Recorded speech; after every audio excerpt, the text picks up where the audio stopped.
Hola, Aarón. Buenas noches. ¿Cómo estás, Roberto? Gracias por la invitación. Y gracias a ti por aceptarla. Y no solamente eso, hay que darle gracias a la providencia de que tenemos internet, que tenemos electricidad para poder compartir, porque tener agua, internet y ¿cómo se llama? Electricidad a la vez es un milagro, ¿no? Sí, cosa que era normal en Venezuela, hoy por hoy tener las tres cosas juntas es como difícil, ¿no? Que es algo que en algunos eventos cuando yo lo comento me lo preguntan, ¿no? O sea, uno comienza diciendo, para hablar de temas de economía digital, de infraestructura, bueno, en el caso, bueno, primero de tener energía eléctrica, después de tener internet, después de decir, ah, ¿cómo es eso? Entonces sí es cierto, ¿no? Hay que darle gracias a la providencia que tenemos todos al día de hoy para poder hablar, ¿no? Mira, eres economista y te comento por qué también estás aquí, no coleado, sino invitado especial. Resulta que este programa surgió y originariamente la intención era entrevistar, más que entrevistar, conversar amicalmente con profesores de derecho y por eso es que esto se llama el Estado del Derecho. Pero resulta que el derecho, igual como todas las demás áreas, no podemos verlo como dentro de un muro que no podemos saber lo que pasa del otro muro. Entonces tenemos que nutrirnos de otras materias, de otras áreas del conocimiento y estuve con nuestro amigo y socio Rubén Guía y él te postuló como uno de los profesores no abogados, es decir, profesores no de derecho, que habláramos. Entonces, tú siendo economista, tienes, digamos, la misión de a todos aquellos que somos abogados, que a veces le huimos al concepto de la parte económica, que nos expliques la importancia de la economía en un contexto de un Estado como el que estamos ahorita. Pero previo nos vas a decir cuál es tu preparación académica. Bueno, primero que nada, de verdad que bueno, agradecido, ¿no? Por la postulación, ¿no? Y el compromiso ahora, ¿no? De explicar.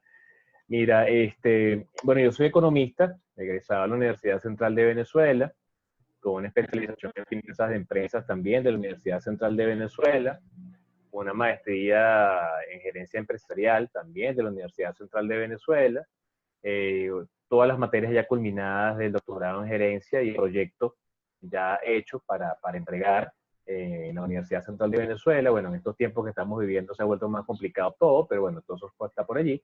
Entonces, pues candidato a doctor en gerencia al UCB, interesado en el tema digital como línea de investigación, comenzando por el tema de la comunicación, luego llegando al tema de las plataformas digitales por Internet, luego llegando al tema de la sociedad digital, la sociedad del conocimiento, y llegando a la blockchain y luego al tema cripto y a la materialización del dinero y el valor y todo esto que está comenzando a ocurrir en varios países con la transformación del dinero y de la banca, ¿no? Con el tema digital, ¿no? Eh, Docente universitario desde hace ya 14 años, diferentes universidades de principalmente en Caracas. Y bueno, pues profesor invitado en el IESA, llevando adelante este programa de formación de blockchain y criptomonedas, eh, que bueno, pues se ha generado dos cohortes hasta ahora. Y bueno, pues en el área económica, en los actuales momentos, haciendo actividad de investigación. Hay dos publicaciones por allí recientes de este año, del FinTech Circle en el Reino Unido, una editorial que se dedica pues a generar contenido sobre tecnología. Y hubo unos artículos que yo postulé, fueron seleccionados para dos libros. Uno se llama The Paytech Book, salió a comienzos de año, del año 2020, de este año. Y el otro es Artificial Intelligence Book, el libro de inteligencia artificial. También hay un artículo allí que salió publicado, ¿no?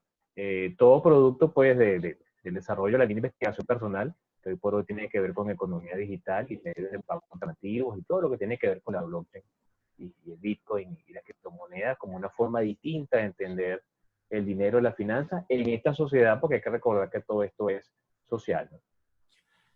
Resulta que yo creo que una de las personas que tenemos la cabeza más cuadrada somos los abogados. Es de verdad que nosotros como que nos permanecemos encerrados a veces en unos claustros que si es la ley y si no es la ley no podemos salir de allí. Y yo lo veo en contradicción y en contraste con la idea de la economía. Yo creo que los estudios económicos, cuidado si no es una de las carreras, digamos, más recientes, siglo XVII, ¿no? Es que surge la economía como tal. Todos los demás incluso son muy anteriores. Sí, yo creo que son más dinámicos y más atención a la sociedad, a los intercambios sociales de los quienes están allí. Para aquellos que somos muy cuadrados, explícanos básicamente qué es economía y por qué deberíamos hablar de economía digital. Bueno, mira, para dar respuesta a la pregunta, ¿no? Bueno, es así, la ciencia económica como tal es muy reciente, como tú bien lo acabas de decir, pero de todas maneras, bueno, ya algunos filósofos griegos hablaban de temas económicos, ¿no? Pero no solamente, sino con el trabajo de Adam Smith, el estudio de la naturaleza y causa de la riqueza de las naciones, en 1776, que formalmente se habla de la economía como tal, como ciencia económica, en el entendido que los primeros economistas no eran egresados de una universidad estudiando eso, sino que eran abogados, filósofos, médicos, biólogos, matemáticos, físicos, que querían entender la dinámica social, ¿no? Y entonces hay que hablar de la economía como una ciencia, y ciencia porque no porque tiene una metodología o método o utiliza estructuras numéricas, estadísticas, matemáticas para estudiar, ¿no? Sujetos que somos todos nosotros y las relaciones sociales de producción. Ciencia porque valida lo que estudia, ¿no? O sea, lo comprueba, genera veracidad detrás de cualquiera de los hechos que estudia. Hay toda una cantidad de estructuras teóricas que se han creado a lo largo del tiempo en el entendido que el objeto de estudio es la propia dinámica social. En una universidad, en pregrado, con mis chamos de micro y macro, cuando les preguntaba y me definieran qué era economía, me decían que era la ciencia que estudiaba el dinero, ¿no? Y yo decía que no, que economía es la ciencia social que tiene por objeto de estudio las necesidades de las personas en el tiempo, sujeto a una cantidad de condiciones que van cambiando, ¿no? Y que en definitiva, lo interesante de la ciencia económica es el hecho que es dinámica, y es dinámica porque todos nosotros cambiamos nuestros gustos y preferencias. Entonces la economía va más allá del dinero porque estudia las relaciones sociales y de producción, relaciones sociales y de producción que le ocurren a las personas, ¿no?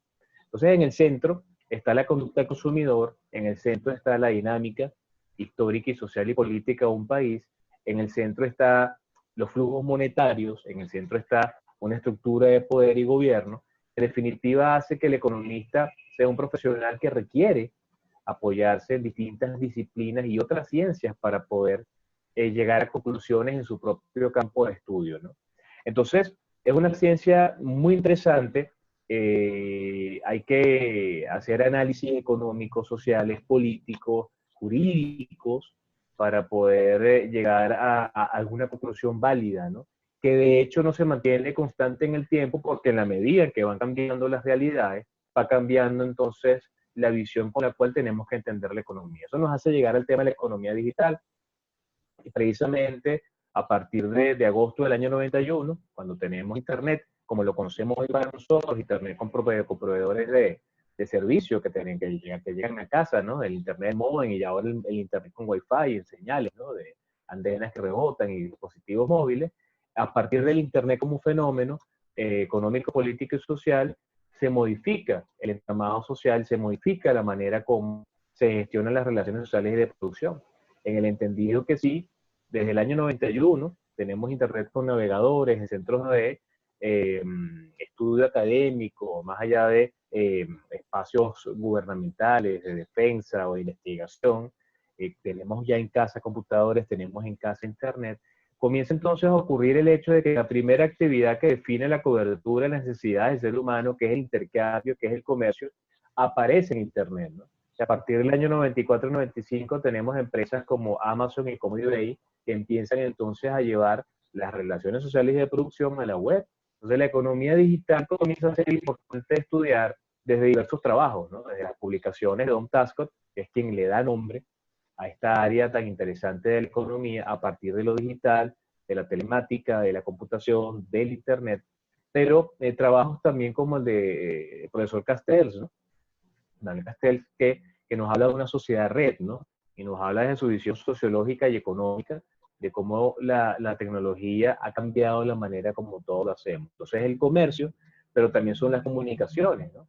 Y lo importante es que la economía digital no solamente se focaliza en el dinero digital o la transferencia de valor. La economía digital tiene que ver con infraestructura tecnológica, tiene que ver con comercio electrónico y negocios electrónicos, tiene que ver con gestión de comunicaciones y datos y creación de contenido en Internet, tiene que ver con plataformas digitales seguras, intercambio de valor digital de dinero fiat, pero también tiene que ver con la creación de ecosistemas que les permitan a las personas dentro de su casa, dentro de los negocios y a nivel gobierno, interconectar la transferencia de datos. Datos que hoy por hoy se asumen como valor, datos que hoy por hoy, con el advenimiento del Bitcoin, que no es dinero, formalmente no es moneda, pero es un elemento de intercambio que genera reserva de valor a nivel económico, está cambiando todos los paradigmas, ¿no? Entonces, hoy por hoy tenemos una discusión muy importante en la ciencia económica, tanto que se ha comenzado a hablar desde el año 2018 de algo que se llama criptoeconomía, ¿no? O sea, va más allá de la propia economía digital, ¿no? Entonces, bueno, la economía está cambiando como ciencia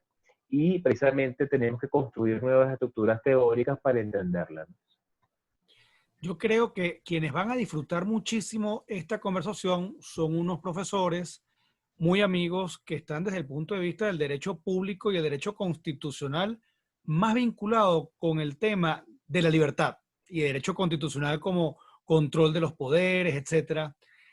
Y por supuesto eso no está aislado a lo que es filosofía política, no está aislado a lo que es filosofía económica y por supuesto la filosofía en general. Me gustaría que nos hablaras un poquito sobre las ciencias económicas y la idea de libertad, algo que es tan necesario y yo creo que hay gran responsabilidad del estudio de la economía hacia la libertad, más incluso que la que podemos hacer nosotros como que tenemos abogados con estudios especializados en derecho constitucional. Eso, la libertad. Mira, es tan importante la idea de libertad que desde el punto de vista de la dinámica económica, el individuo, la persona, tiene que asumirse poseedora de una cantidad de, eh, no solamente de derechos, ¿no? Sino potencialidades a desarrollar dentro del mercado, ¿no? Y precisamente el estamento jurídico y precisamente el gobierno y las estructuras de poder tendrían que garantizar que en los mercados, en libertad, sin intervención, sin confiscación por parte de algún poder, se desarrollen esas competencias de las mejores maneras, ¿no? La lógica de la libertad de los mercados, desde el punto de vista de la libre movilidad de los factores de producción, de la consecución de los objetivos a nivel empresarial, de la necesidad de un marco de actuación, un contrato social para el desarrollo y el logro de los objetivos a nivel económico, siempre ha estado presente, ¿no? Lo importante es que hoy por hoy, y recordando un poco las palabras del mismo Tom Tascott en su libro Economía Digital, hablaba del hecho de que las nuevas estructuras que se están creando a partir de Internet permiten que ya las estructuras de poder tradicional, de concentración de poder, desde el punto de vista inclusive de la propia ley, se estén trastocando, porque ya las barreras comienzan a borrarse, ya los límites comienzan a borrarse. Internet te permite expandir tu capacidad de negociación, tu capacidad en tiempo y horario y en el espacio de expandir tu mercado. Antes los mercados estaban limitados geográficamente por fronteras, ¿no? Por mares. Hoy por hoy tienes un mar digital que es 24/7, 365 activado. Y no hay nada que impulse más la posibilidad de que las personas consigan su objetivo de vida en los mercados a nivel personal, a nivel empresarial, que Internet, ¿no? Entonces, la libertad que te da la tecnología como un habilitador, como un elemento que te permite lograr objetivos, pasa por el hecho de que hoy por hoy nuestros modelos económicos, desde el punto de vista de ciertas teorías, partiendo de la teoría clásica, desde el punto de vista del logro de los objetivos automáticos a nivel de los equilibrios, la cobertura de las necesidades, luego la gran necesidad entonces para algunas posturas económicas de que alguien controle, de que alguien supervise, pero además está el hecho de que la necesidad sigue siendo el gran motor de los mercados, ¿no? Y como la necesidad ocurre para entes biológicos, inteligentes, pensantes como nosotros en sociedad, el objetivo del estudio de la economía es el ser social, la tecnología ahora posibilita y potencia nuevos espacios donde las visiones anacrónicas de control tradicional que han existido siempre a nivel social, desde el punto de vista de algunos poderes, simplemente se desdibujan. Y el hecho de la ausencia de control en escenarios, por ejemplo, como la blockchain y la libertad que te puede dar a ti la utilización de un medio transaccional de intercambio de valor como Bitcoin, por su anonimato, por su tema de privacidad a nivel de identidad, es algo que a algunos gobiernos no les gusta. Y ahí vemos que el tema de la libertad, no solamente personal, sino la libertad económica y la posibilidad de liberarnos del dinero fiat, que ha sido también un elemento, un paradigma que ha estado presente desde la lógica de la banca central y se ha instaurado como una constante histórica dentro de la dinámica económica a nivel de la política económica de los países, hoy por hoy también se comienza a desdibujar desde el punto de vista de el mayor poder que tenemos todos ahora como dueños de nuestras llaves, como dueños de nuestro valor digital, como dueños de los espacios donde vamos a intercambiar. Entonces, hoy por hoy, cuando tú ves esto, simplemente te tiene que venir a la cabeza la Escuela Austríaca de Economía, ¿no? Desde Karl Menger, pasando por Ludwig von Mises, pasando por Friedrich von Hayek, pasando por, bueno, todos estos autores que en definitiva nos han mostrado que hay una forma distinta de entender las realidades económicas, hay una forma distinta de entender la dinámica de precios, hay una forma quizás que ha orientado más la formación universitaria y la investigación con un gran carácter numérico, con un gran carácter econométrico, pero que está tratando de entender a un individuo que cambia constantemente. Y es allí cuando recordamos que varios premios Nobel de Economía recientemente han sido psicólogos, ¿no? Entonces, entender al individuo en su complejidad, entender la dinámica social, entender la idea de que la Escuela de Economía nos habla de una manera distinta de entender la economía, hablando de libertades, es la nueva forma para muchos ahora de entender la libertad en el hecho económico.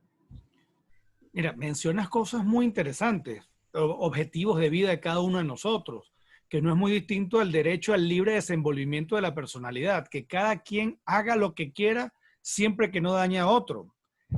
Hablas Así es. también de la importancia de lo que ha sido blockchain y mira lo importante que es más, yo me imagino que en la década de los 60, 70, ese concepto de desnacionalización del dinero era imposible de cuajar y hoy en día, bueno, a lo mejor todavía tenemos gente que no lo entiende, ¿no? Pero los muchachos de hoy que están en la universidad, en un par de décadas eso es lo que va a venir, o sea, eso no son cosas extrañas que están, digamos, muy como de ficción, sino que existe.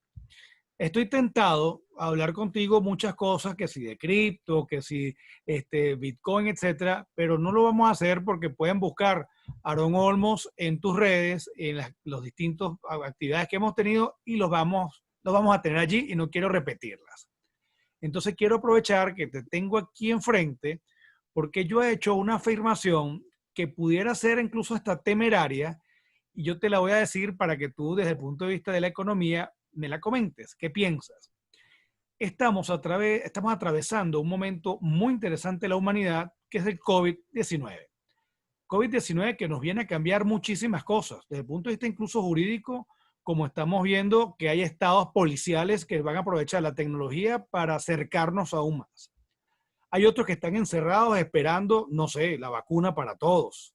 Otros que llegue que nos pongamos a todos a rezar a la vez para que nos salvemos y que se vaya la.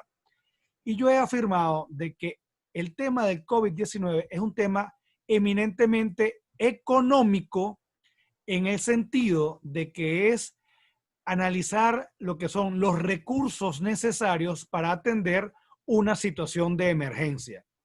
Mucha gente se va a enfermar, lo que no queremos es que se enferme todo el mundo a la vez, porque no tienes recursos para atenderlo. Mucha gente se va a enfermar antes de que tengamos una vacuna.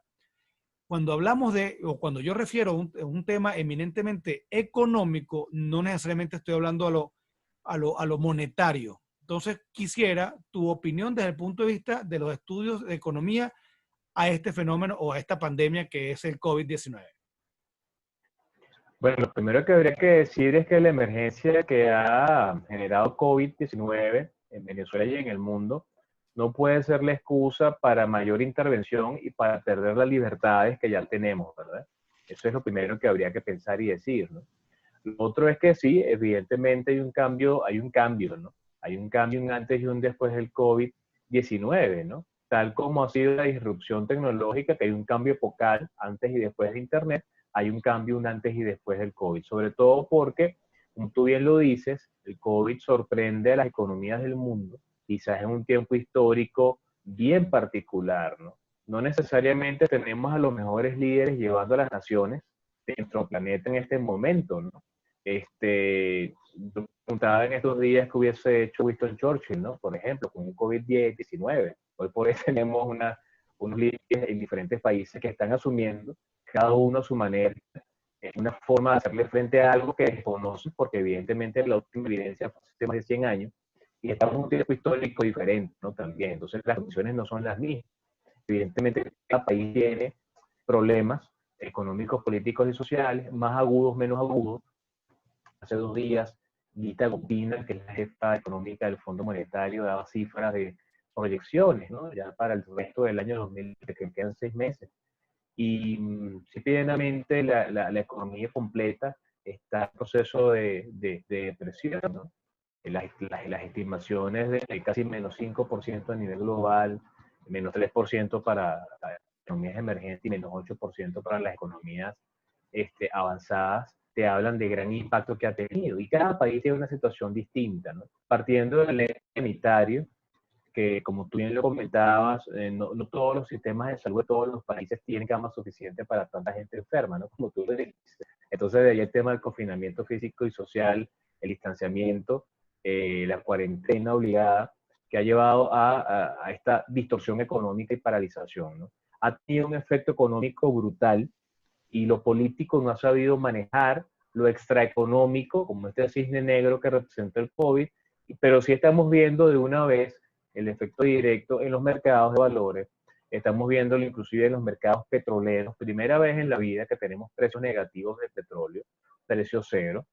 Eso no se había visto. Ningún analista económico del área petrolera habría visorado que para este año vamos a tener precios negativos, ni siquiera por un evento como este, ¿no? Y lo cierto es que sí, evidentemente hay una circunstancia económica muy compleja porque a nivel sanitario y a nivel de recursos de emergencia para eventos como este, las naciones no estaban preparadas. Países emergentes que apenas están saliendo de situaciones de crecimiento, otra vez ahora van a una situación de crecimiento y depresión económica. Países que quizás habían proyectado cualquier cantidad de aplicación de sus presupuestos para otras cosas, destinando dinero ahora para ayuda social. Y sobre todo el gran problema que va a generar en el mediano y largo plazo de inflación, porque está generando dinero que no está respaldado con PIB, ¿no? O sea, está sacando dinero a la calle, que se está sumando, en el caso de Estados Unidos, trillones de dólares, a una liquidez global que en definitiva no tiene respaldo, ¿no? Entonces, lastimosamente, las respuestas que se le han dado al problema son respuestas que en el mediano y largo plazo van a generar más inconvenientes. Entonces, sí, hay un tema económico bastante fuerte, pero hay un problema también ético y moral detrás de esto, ¿no? O sea, ¿qué vas a privilegiar tú? ¿Vas a privilegiar el hecho de que vas a mantener más viva a más cantidad de personas? ¿O quizás vas a privilegiar el aparato productivo de tu país, ¿no? Y aquí la respuesta no es una solución suma cero, ¿no? O sea, uno por otro. Aquí la respuesta es una solución de Nash, ¿no? Donde, en definitiva, el equilibrio se alcanza cuando las dos partes quedan completas y contentas, ¿no? Un tema de negociación. Tanto lo sanitario tiene que cuidarse como también lo económico tiene que cuidarse. Y es precisamente el punto medio que los gobiernos de nuestros países en estos momentos no han logrado caer y entender. Y es el problema que tenemos hoy y que estamos viviendo. Bueno, y por supuesto, en la región, digamos, americana, en todo el continente, nos agarra en situaciones muy, muy débiles, ¿no? En el caso, por ejemplo, nuestro, tenemos una debilidad institucional muy grave. En el caso de los Estados Unidos, tenemos un año electoral y sabemos cómo se llevan lo que son las campañas presidenciales allá, que son puras, digamos, ad hominem, puras falacias ad hominem, porque lo que hacen es lanzarse a los temas, digamos, personales, y eso lo veremos ahorita en estos meses mucho más allá.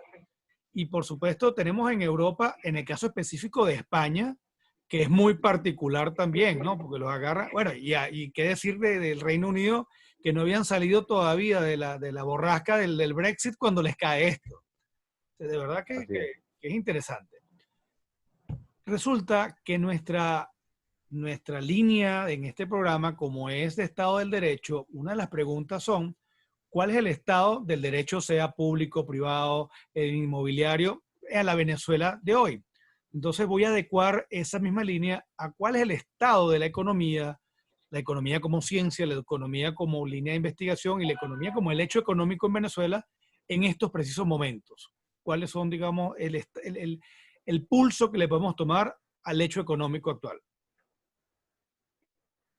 Mira, en estos momentos la economía como ciencia, desde el punto de vista académico, eh, necesita, es una discusión que se ha tenido en varios espacios de formación de las universidades en las que he tenido el gusto de compartir y trabajar, necesita adecuarse a las nuevas realidades globales, ¿no? No es posible que, si bien tenemos un cuerpo docente maravilloso en la mayoría de nuestras universidades, muchos profesores han comenzado a o jubilarse o irse o simplemente dejan de estar por situaciones que tienen que ver con salarios y horas de trabajo. Pero más allá de eso, tenemos buenos docentes bien formados en Venezuela con un cuerpo académico y unos temas y unos contenidos de una currícula y unos pensas de estudio muy interesantes. Sin embargo, hay que adecuarlos a las nuevas realidades, ¿no? Nuestros muchachos salen de las universidades donde se dicta la carrera de economía o se da la carrera de economía con un desfase tremendo con la situación de una Venezuela como la que tenemos tan compleja y tan convulsa, ¿no? A nivel de investigación, tenemos cualquier cantidad de centros de investigación y publicaciones por parte de profesores, expertos, conocedores de determinados temas, pero otra vez hace falta renovar la plantilla de temas, hace falta incluir nuevas mentes para que estas publicaciones entonces nos hablen de los temas que están vinculados más con la realidad del planeta, la realidad del hoy, hablar de economía naranja, economía circular, economía digital, economía, son temas pareciera como tabú, ¿no? En algunos espacios, sobre todo en algunos centros de investigación donde a mí me ha tocado ser tutor de contenido y jurar algunos trabajos, y pareciera que algunos temas muy innovadores están vetados, ¿no? O sea, te llega un muchacho quizás a hablar de la blockchain y su uso en el comercio internacional y le echan para atrás el proyecto. Eso no puede pasar, ¿no?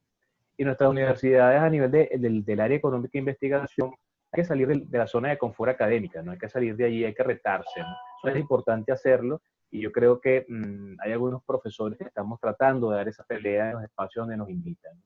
La economía a nivel general país, oye, muy compleja, muy difícil porque más allá de cualquier análisis que uno pueda hacer, una realidad material, que tenemos ya 6 años y medio, ya vamos para 7 años, un proceso de crecimiento que ya es depresión económica, donde pareciera que dentro de la visión del Ejecutivo actual no está dentro de ese mapa el tema económico como algo importante a resolver de verdad. Más bien se tiende a pensar el hecho de que mientras más compleja está la situación económica y más dependencia genera el control central, mejor, ¿no? Pareciera.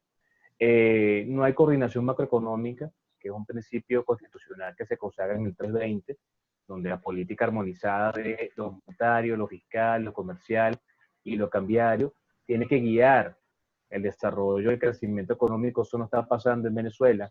Hoy en Venezuela tenemos un banco central ausente, hoy en Venezuela tenemos políticas fiscales incoherentes, hoy en Venezuela tenemos descoordinación a nivel macro y precisamente tenemos distorsión monetaria, distorsión cambiaria, distorsión comercial, cualquier cantidad de mercados negros alrededor de actividades económicas que lo hacen ineficiente. Y la principal actividad económica que caracterizaba a Venezuela, que es el petróleo, bueno, pues está en el peor de los estados, ¿no? Petróleo de Venezuela pasó de ser una de las principales empresas del planeta a ser una de las últimas. Los niveles de producción, barriles día de Venezuela está por debajo de los 540.000 barriles día. Bueno, hemos llegado a la situación de importar combustible desde Irán, ¿no? Que eso dice bastante, ¿no?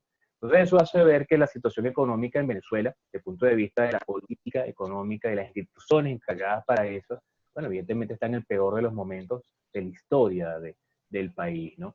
Lo interesante es que más allá de la situación que tenemos hoy en el país, lo interesante es que eso se puede recuperar, ¿no? Y se puede recuperar porque tenemos profesionales de alta factura, tenemos venezolanos que siguen aquí, seguimos aquí, no nos queremos ir, no nos hemos ido, seguimos investigando y trabajando para crear opciones en estas nuevas economías que se están generando, en este impacto del COVID-19, sobre todo con el tema de la economía bajo contacto y cómo las empresas se pueden replantear su reinserción en el mercado. O sea, dentro de todo lo malo que podamos ver, que ha sido muy extendido en el tiempo, todavía hay opciones, ¿no? Lastimosamente se nos siguen yendo ya de este plano economistas insignes, por lo menos como Andrés Batista, como el profesor Aurelio Concheso, que no era economista, pero era gran empresario. Sin embargo, hay una generación de relevo que se viene levantando de economistas que desde sus propias empresas o de algunos espacios han comenzado a generar una masa crítica, ¿no?, de opinión para el cambio necesario que tiene que venir evidentemente en el país, ¿no? Entonces, cuando hacemos esa evaluación de estos 7 años, evidentemente no ha sido la mejor. Estamos cerca de un proceso de elecciones y evidentemente pues la dinámica que ocupa en el país en actuales momentos es un tema político muy fuerte, de centralismo, de confiscación, de intervención, que ha lesionado y ha terminado de perjudicar las instituciones económicas que teníamos en Venezuela. Me gustaría que primero abordándolo desde el punto de vista global, o sea, los retos de la economía, pero a través de, o sea, una toma más amplia, ¿no? A nivel global, lo que está pasando con el coronavirus, lo que va a pasar a lo mejor que China ha dejado de ser un centro, digamos, de atención de que las personas van a querer montar sus empresas allá, los retos del derecho, de la economía desde ese punto de vista ya global. Pero eso con la intención de aterrizar un poco a la realidad venezolana. ¿Cuáles serían los retos principalmente en las siguientes áreas?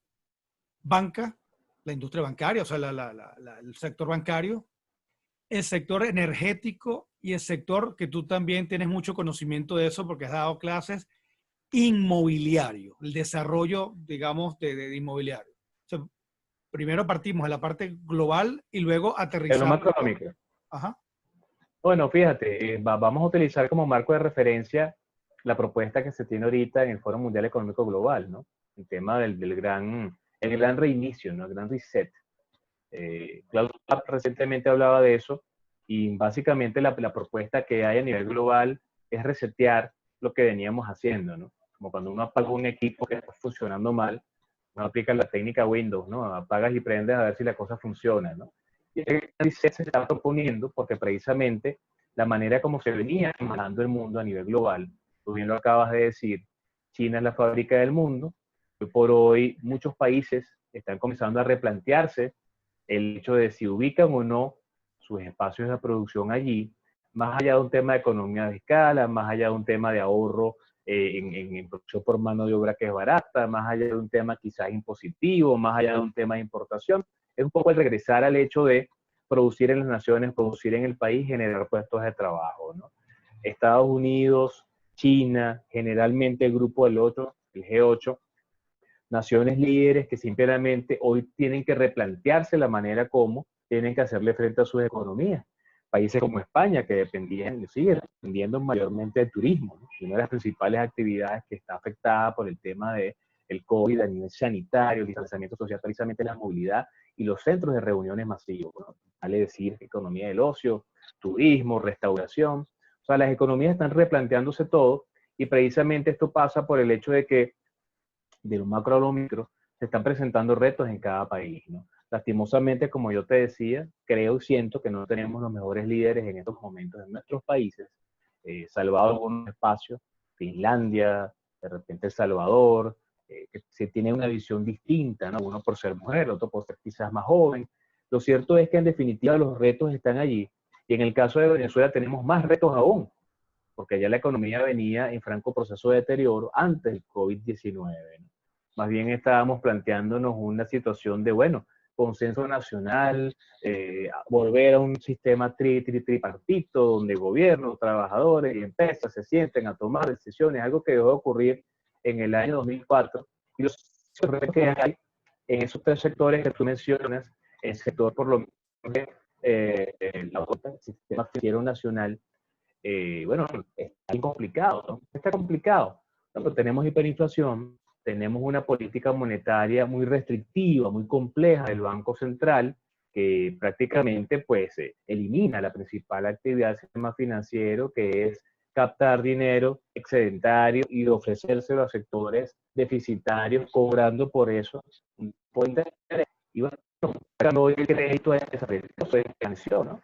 Uno, porque la política monetaria así lo ha exigido, o sea, el dinero en la banca se queda solamente retenido por esta visión contractiva del BCB, pero además también por la pérdida de confianza del bolívar y la pérdida de valor real desde el punto de vista del intercambio, ¿no? El sistema financiero en Venezuela, el banco cerrado, el sistema está dejando en situación de desempleo a trabajadores y más agencias está cerrando cada vez más en Venezuela.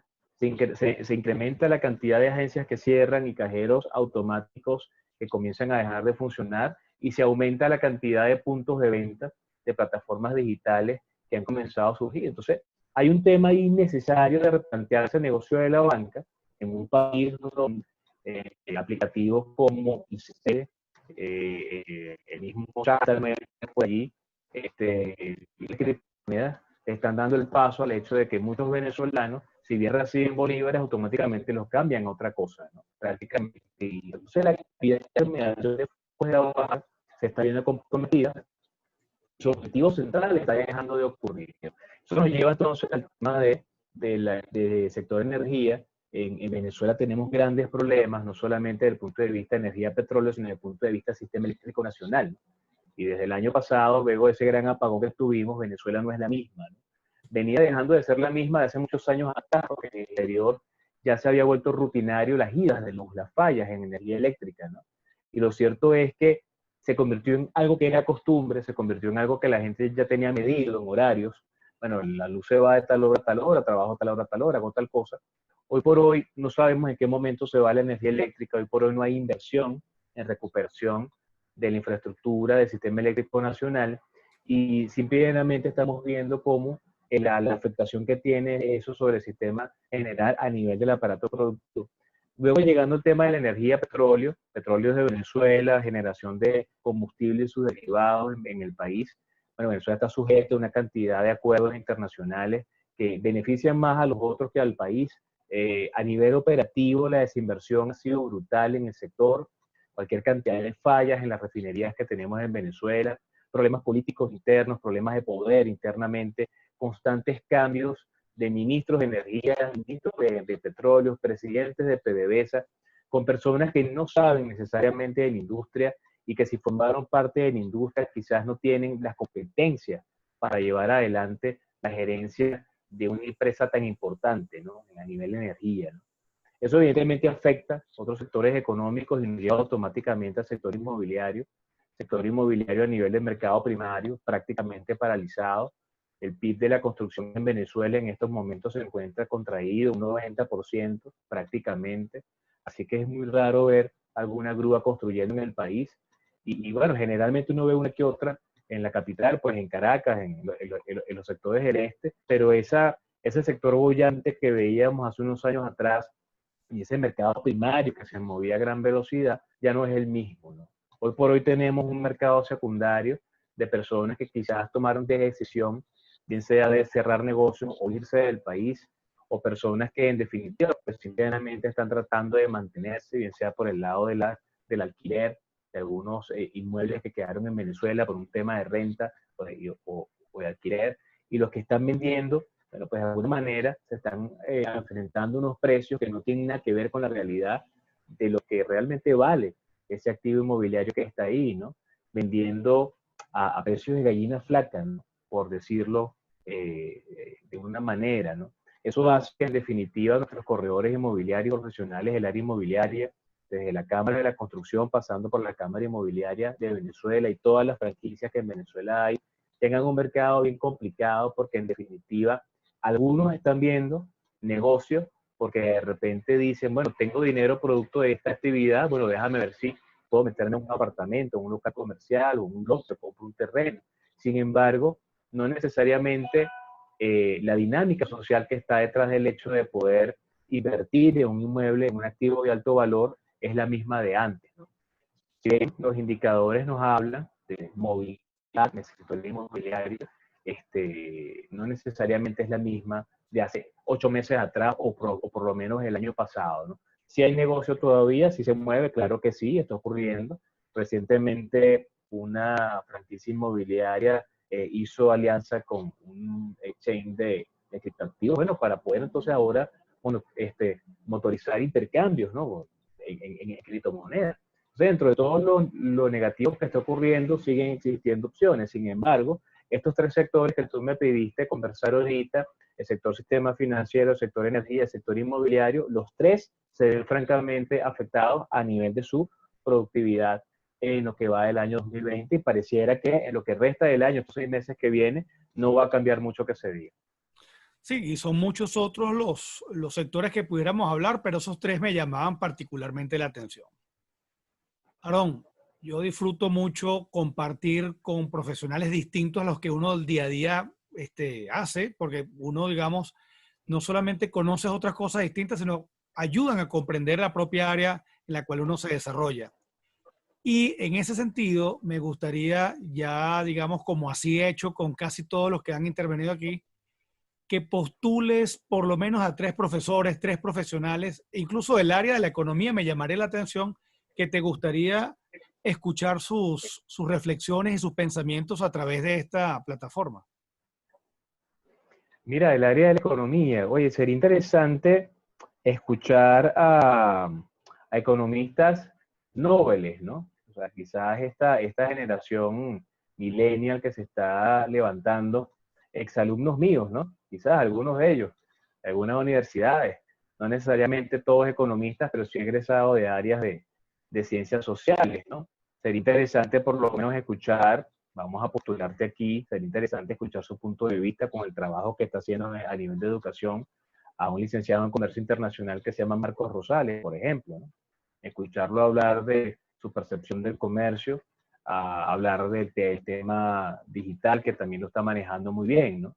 Economistas, mira, sería interesante escuchar por lo menos un profesor César Tinoco, bueno, que no es economista, él es ingeniero y en el área de la matemática también, ¿no? Pero se ha destacado en el área de las finanzas y la contabilidad, ¿no? Allá en el IESA.